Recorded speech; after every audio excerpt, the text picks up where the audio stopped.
If you're driving, please remember to use your car's Bluetooth speaker while listening to the AM Drive. Sports talk is not worth your safety or the safety of others. Grab your popcorn and sit back. Jump the gun. Oh, no, give me more than that. Okay, go this way. That was dumb. We are. How could I tell you when nobody wants to? Your fatal words I will choke. Happy NFL regular season countdown. No, I'm kidding. Happy Monday to everyone in the sports universe. It is good Lord, October. Where am I at? It is August the 29th, 2022. This is the AM Drive on our Twitter, YouTube, and Facebook pages. For thumbs up Shimmy action, I am Michael Carvella saying, what's going on, Shimmy? Hey, Michael, you crushed my dreams. I was thinking NFL started this week. I was all excited, and you're like, no, it's a week away. I'm like, God, what am I going to do for a whole week now?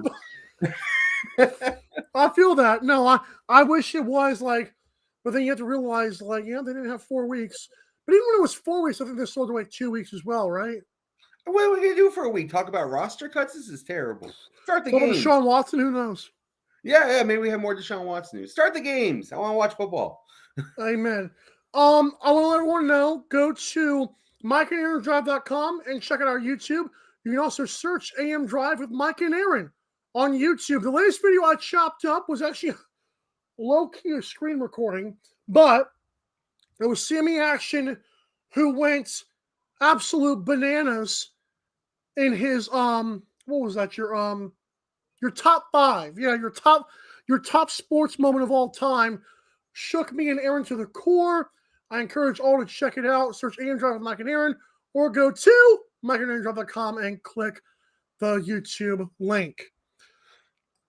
Go ahead. I'm glad you chopped that video up. I got a lot of feedback. People were texting me, messaging me on Facebook about it that I'd never even talked to before. Are you serious?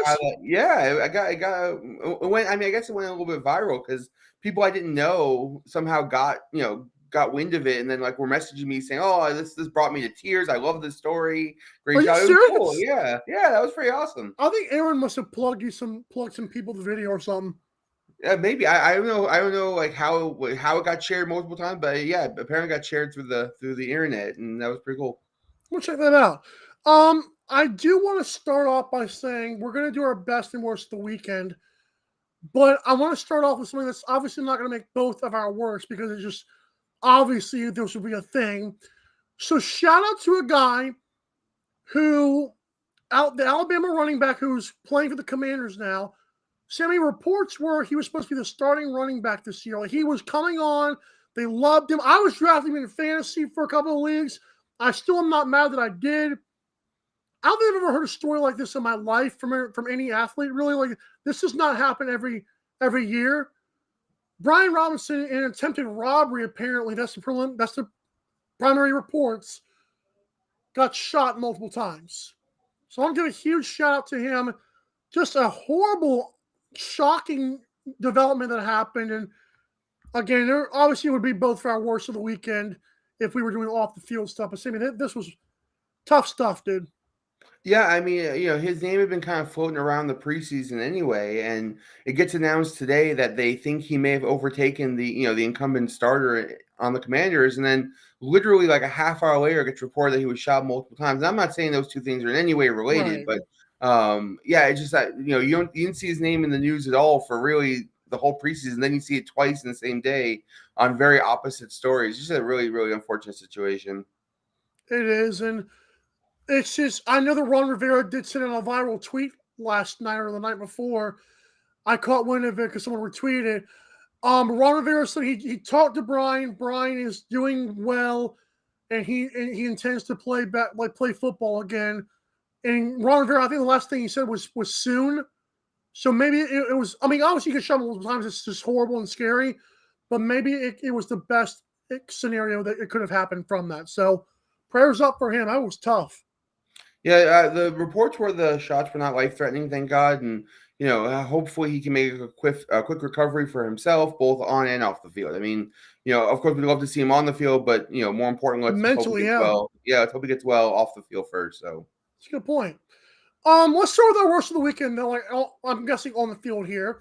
Sammy, why don't you go first with your worst? my worst of the weekend, and it also in a way has a good positive spin to it, is Scott Frost in Nebraska. This is a guy who they brought in thinking they were gonna just reinvent the wheel, right? Like this is a team that has a wonderful history in college football. And look, the guy is 15-30 now, and after losing an embarrassing football game this weekend, where Yes. he basically just decides to go against every advanced metric that there is in sports and decides, with no reason whatsoever, let's just kick an onside kick, for fun. And that turns the whole game around where they then get shut out the rest of the game and lose. I mean, I don't know. The Scott Frost experience is over. But the positive of this negative is that football is back and I get to criticize bad coaching decisions. So that was kind of good. But yeah, I Scott, like that. that's terrible. He's terrible. Yeah, I haven't ever been impressed. I think last year I was like putting them in my AM Drive 5 bets because they had like Adrian Martinez, I think, at quarterback, and they still were horrible. I'm like, what is this guy's problem, man? Like they were just not good under Scott Frost. I don't understand it. Yeah, I mean, I'm never like, oh, we should fire a coach after the first game of the season, but we should literally fire this coach after the first game of the season. Agreed. And he even said it himself. Like I think he was basically saying, "Yeah, this kind of stuff that gets people fired." You're right. Bye. Yeah. I mean, the administration should just be like, look, this has not worked out. We're terrible under you. Let's get anybody else in here and try something different. Like, Scott, come to my office. Okay, sit down. Good press conference. Leave. You're fired. You fired yourself, pal. Okay. My worst of the weekend is the Little League World Series championship game, and I understand Hawaii won their fourth championship in team, country, state, whatever that's called, history. I understand that. I understand they did 60-5 in 4 games. That doesn't even make sense. What makes me mad is why in a championship game, we're already nationally televising the stupid kids. I don't want to say stupid. We're already nationally televising these children, these preteens. And you're going to call a mercy rule when it's 13-3. I understand that this year that might have actually worked because they might have scored 25 or 30 on them. But let's be real. Curacao shut out Chinese Taipei 1-0. That was not supposed to happen. Shout out to Curacao. But I did not appreciate the mercy rule. I'm like, why do that in that game? Like every other game, I'm completely full on board with it. But they're on national TV. Just play the game for like 5 innings. Come on, guys. 3 innings? Like, we don't believe in miracles. Have we not ever watched a sporting event? Come on now. That rubbed me the wrong way. I don't like mercy rules in championship games. I don't care how young. I don't care if you're 5 years old. I hear your point. I don't know why they've decided they're going to go this mercy rule in the championship game. I don't know if that's always been the rule or not, but right. Yeah, and they were clearly going to get mauled in this game. Which is fair, but Hawaii's this was a outlier. But go ahead. Yeah, I mean, Hawaii was just so much better, and yes. I don't know if somebody somewhere much smarter than me decided that getting these kids absolutely obliterated 35-6 will do a lot for their psyche in a negative way, and we want to avoid that as much as possible. Look, I get it; it's competitive sports. You sign up for that. Yeah, people above me have made the decision. This is what they want, and it does make for bad television. So I understand where you're coming from. Best. So, in an interesting segue, my best is the Little League World Series, because while the ending of the game may have been anticlimactic, the overall experience that the Hawaiian team brought to the Little League World Series was absolutely insane. I mean, they only trailed for 1 inning in the whole thing, and I think they came back that same inning, the bottom of that inning, or the top of the next inning, to take back the lead. I mean, 60-5 over the course of the whole tournament, never trailed. This is the same team that finished 3rd last year, and the same team that won it in 2018. I mean, this is as close as you're going to get to a dynasty, and it's an American dynasty, right? We've been dominating the Little League World Series before, and now we have this team that is just absolutely destroying the competition. Take that, Japan. Well, so shout out to them. And one other take I wanted to make on the Little League World Series that a friend of mine brought to my attention, and it really changed my perspective, is there's no strike box when they pitch in the Little League World Series. The umpire either calls a ball or he calls a strike. But when I'm watching it, I don't feel as bad, right? Like, I'm not like feel myself internally arguing, like, is that a strike or is that a ball? And it led me to think like maybe they should take away the box in the MLB, right? Because mostly when I'm watching MLB, I'm watching is that a strike or a ball, and then like when an umpire gets it wrong, it puts me kind of in a bad way. Watching the Little World Series, I didn't have that experience at all. I just sort of got to sit back and enjoy the game. And so shout out to them for not conforming to that, that way, and kind of keeping the game more pure, if that's the right word, but also made it slightly more enjoyable in that sense for me. So I guess like if the ball's way out here, it's obviously a ball, but if it's around this area, it's a strike, right? Well, the umpires have a strike zone, and on Major League Baseball, they put the box up on the television screen so you can see what the strike zone is supposed to be. And then when the ball is outside that and they call a strike, you kind of feel like he missed the call. Wait a minute. Yeah. And then when it's in the zone, they call a ball. You're like, that was a strike, right? But in the Little League World Series, you don't exactly know the exact dimensions of the strike zone. And so if it's called a ball, you just accept that it's a ball. If it's called a strike, you just accept that it's a strike. And you don't feel a bad way about it. And after watching a game that way, I kind of agree. Like it's a little bit better of an experience to not see the strike zone and just enjoy the game for what it is. Yeah, I don't know. It was interesting saying screw technology. I like that because like it's either get rid of the umpire and just put a strike box in general, or just get rid of the like screw technology for 5 minutes. I like that. Yeah, it's like, don't just do both at the same time. Yeah, having the strike zone on kind of makes me feel bad when I watch the game. It annoys me, and this didn't annoy me. So it was an interesting thought. Fair enough. Quick preseason afterthoughts. One thing for me is a team that I thought was good. I know Lovie Smith has always been a good coach. But Texas defense was big for me. I don't know. I haven't seen the extent of TJ Watt's injury yet. That was a bad thing. The Steelers just rolled those guys out in week 3, and now you know why not to do that, Mike Tomlin. Sammy, any thoughts for you from the preseason? Yeah, Texans was your best? Texans defense was your best? Well, I'm an idiot. My best was the Storm and the Aces are having a clash of the worlds and a clash of the Titans in the WNBA playoffs. That was basically what I was going to say. Because those teams are stacked. There's 7 former number 1 overall picks.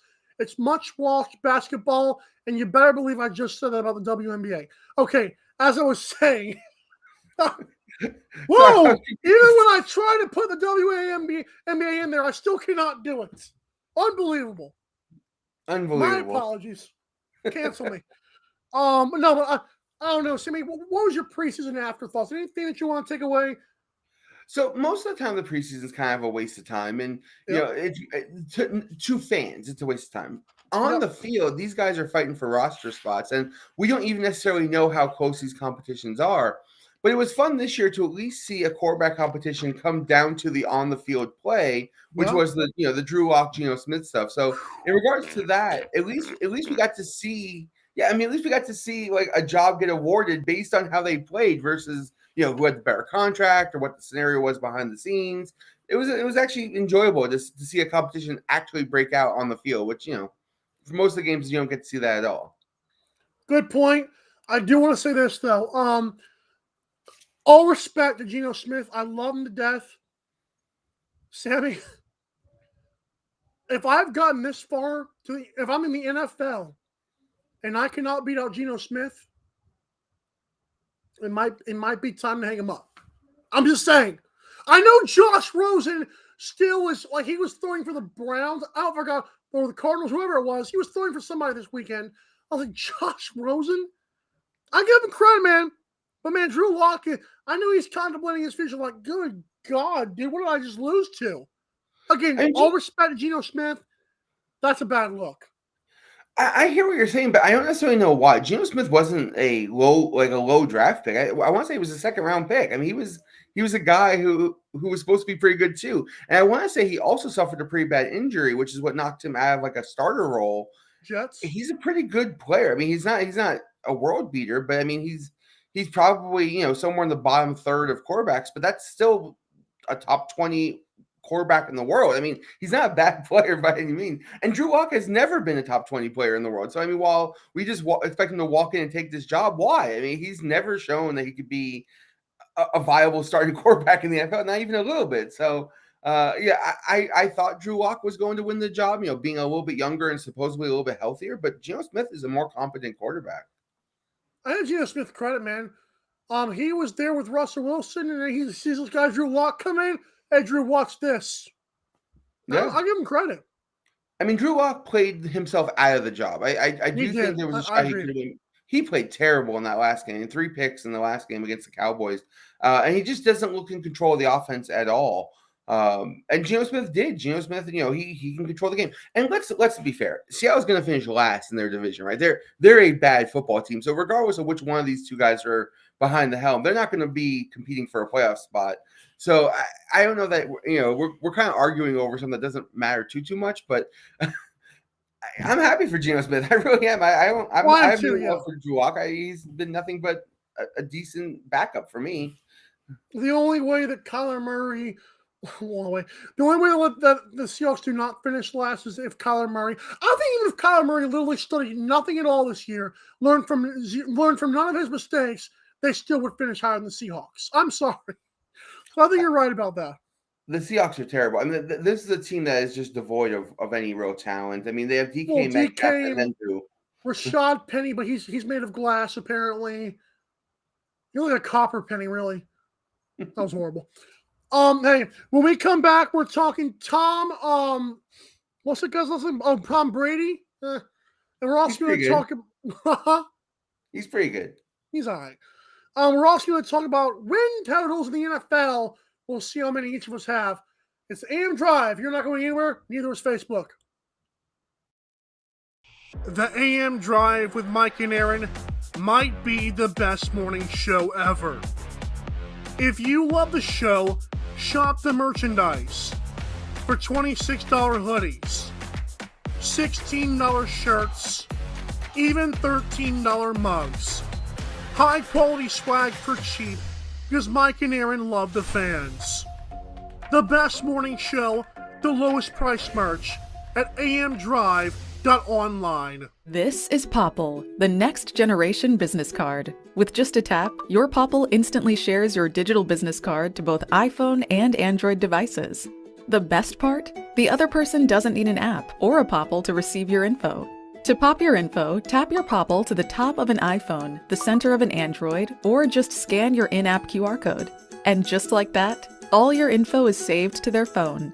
More connections, more leads, more sales. That's Popple. Download our free app and get your Popple today. Aren't you the Vice Golf guy? Yeah. You want an autograph? Yeah. Actually, I was just wondering if the balls are any good. The balls are amazing. You look like a Pro Plus guy. I thought you'd never ask. It's actually better than my old ball. And it's half the price. Top performing golf ball, half the price. It's almost stealing. Quit searching the globe and get your high-performing golf balls at vicegolf.com. Fanatics.com, the world's largest collection of officially licensed fan gear from all the leagues, teams, and players you love. Shop now and get today's special offer. Fanatics.com, officially licensed everything.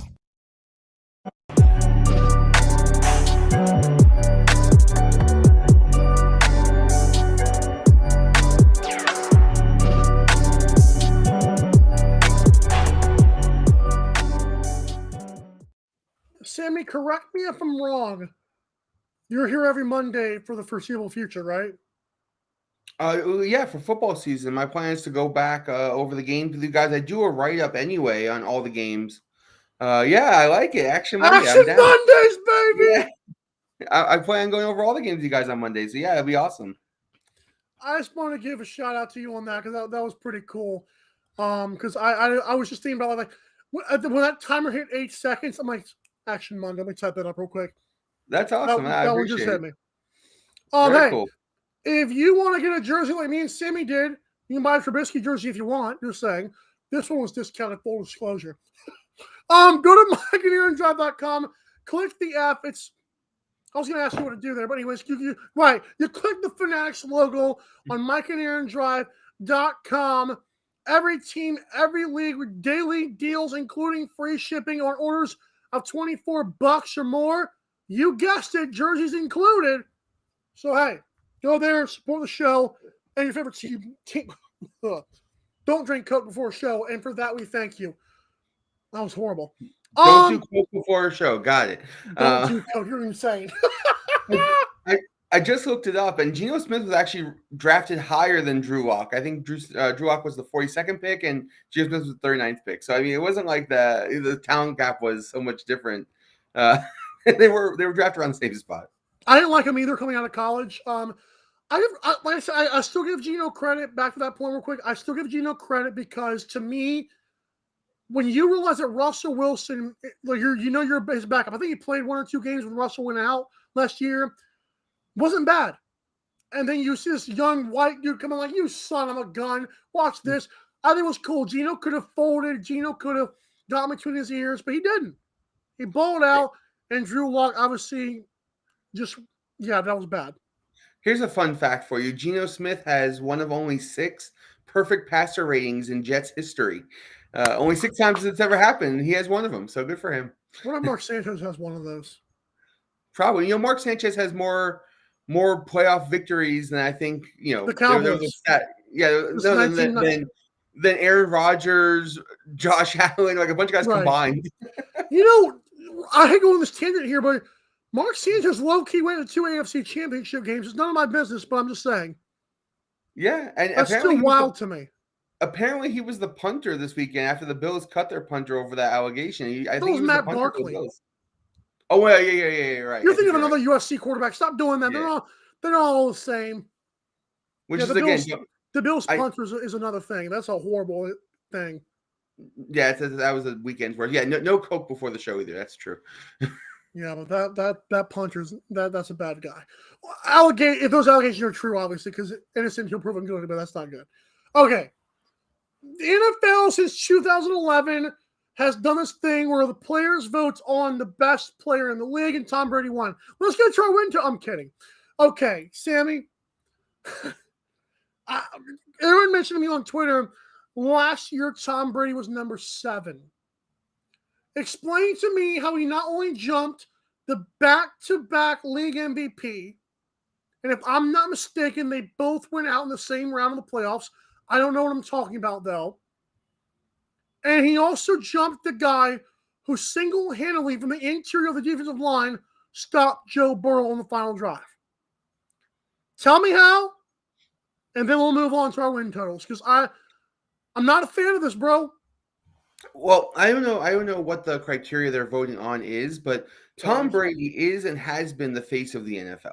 And so if you're talking about, the number 1 player for the NFL for the 4th time, I would say he's the face of the NFL. Now, Aaron Donald's having some issues right now, right? Aaron Donald, I think I mentioned this to you. He should become a boss battle, and they should pick gladiators from every team and then fight Aaron Donald with 2 helmets as a boss fight.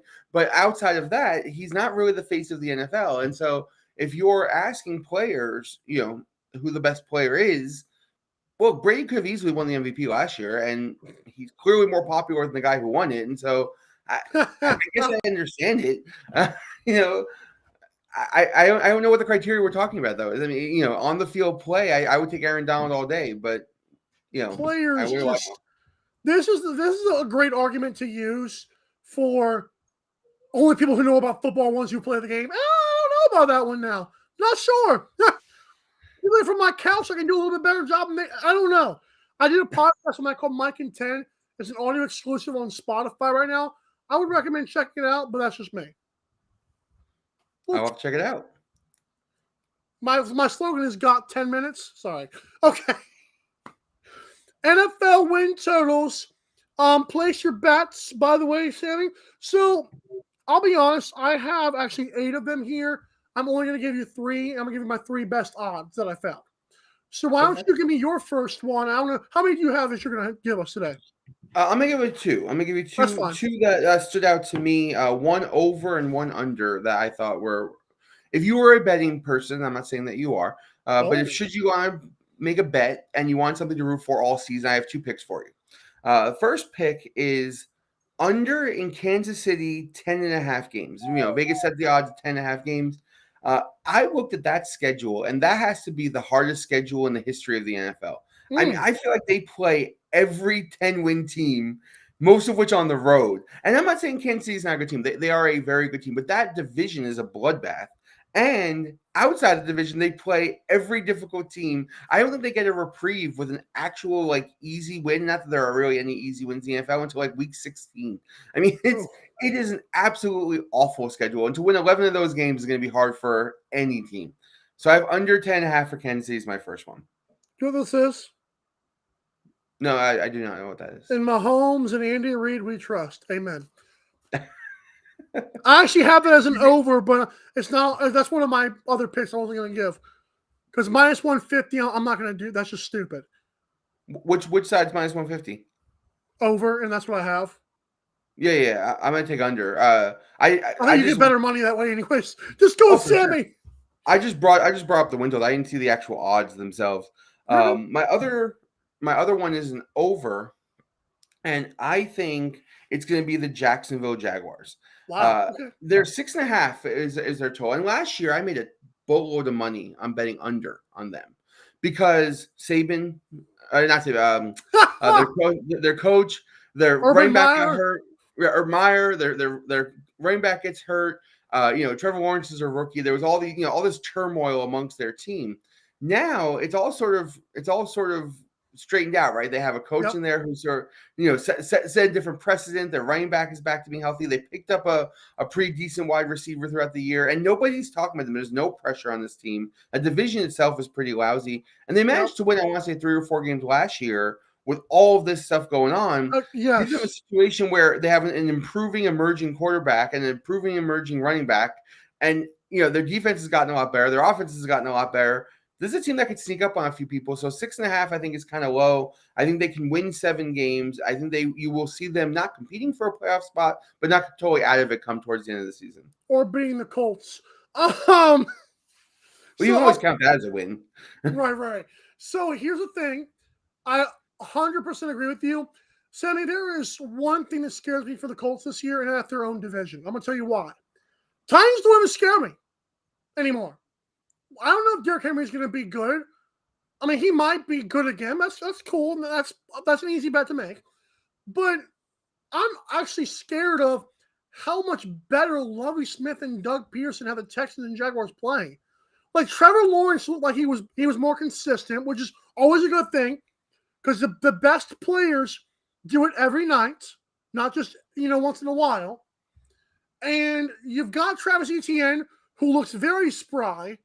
Finally, and they play together in college. I don't know if you know with Trevor Lawrence, and they have Christian Kirk, like you said, he's overpaid, but he's still better than what they had last year.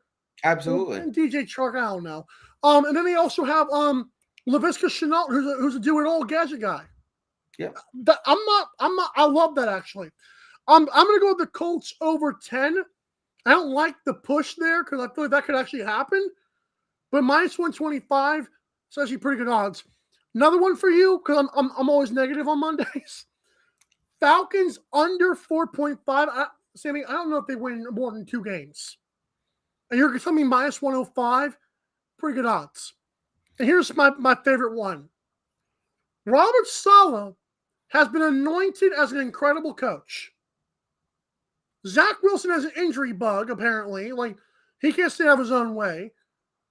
They had a good offseason, but I think their offensive lineman got injured. Mekhi Becton. So we're putting our faith in this guy who, just because he was on the 49ers, he's supposed to be some godly coach. Last year, Jets were horrible. And last year, people dogged on the Eagles guy, Nick Sirianni. They made the playoffs. Just didn't even come close to sniffing the playoffs. I think the Jaguars probably had a better season if I had to look at what circumstances were. I'm saying plus 110 under 5.5 for the Jets. I'm being on the fact that Robert Saleh might not be a good coach. I know he's a sexy, tough guy. I don't care. I think Sammy looks better. How about that? I mean, I appreciate, and I would take Robert Saleh over me too, but I will be honest with you. I think that I looked at the Jets back and forth, and here's my take on the Jets. Right, they had probably the best draft of any team. They picked up a Agreed. premier receiver and a premier corner. They played with a lot of toughness last year. I mean, Zach Wilson didn't; he was out, but their backups did, and when they came in, I mean, Mike White had a good run before he got hurt, and then Joe Flacco played okay when he was out there. I mean, Mike White should be the quarterback. I like Joe Flacco, but I don't like him like that. maybe true. And until Zach Right. Wilson either gets injured again or whatever happens with him, they gets run out of town, it won't be him. But we just don't know if Zach Wilson's going to be a good player or not. And the Amen. rest of that team is a pretty good player, and they do play with a lot of toughness, and you could see it.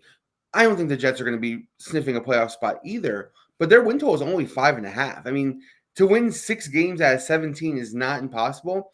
A lot of times you can just toughness your way into 4 or 5 wins in the NFL by just being more tough than your opponent.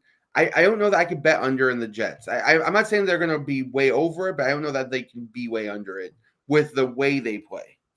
I'll guarantee this as I let people go here. Tomorrow's Top 5 Tuesday falls to AM Drive TV. My parting shots here would be I'm 100% guessing that this will be either a 5-win or a 6-win team, and I'm going to be sweating bullets. Yeah, I think you might find them somewhere between the 5 and 7 range. I'll be like, God bless it. But a lot of that, so if Zach Wilson comes out and actually is a decent quarterback, now you're talking about a team that's going to be sniffing 500, right? They're going to be 8, 9, 9, 8, that range. So you're really betting against Zach Wilson if you're betting under. You're not really betting against Robert Saleh because the toughness that team plays with, especially on defense, is going to be there no matter what. That won't win them games, but it'll keep them in games. Is that because he looks tough, or is it because you think the team plays tough? I'm kidding. It's funny. The Niners defense was good last year without him, but they were better with him. And you could see they weren't quite the same without him.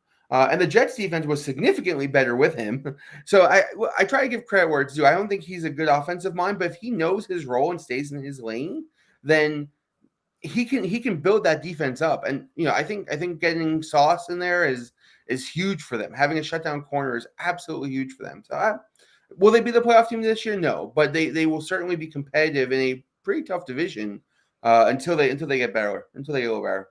As long as Zach Wilson stays away from my mother, I'm good. That's gonna do it for today. I'll probably be myself tomorrow. We'll let you know. You'll see tomorrow who's here. But for Sammy Action, I am Michael Carbelos. Have a thumbs up day and drive safe. Action Monday.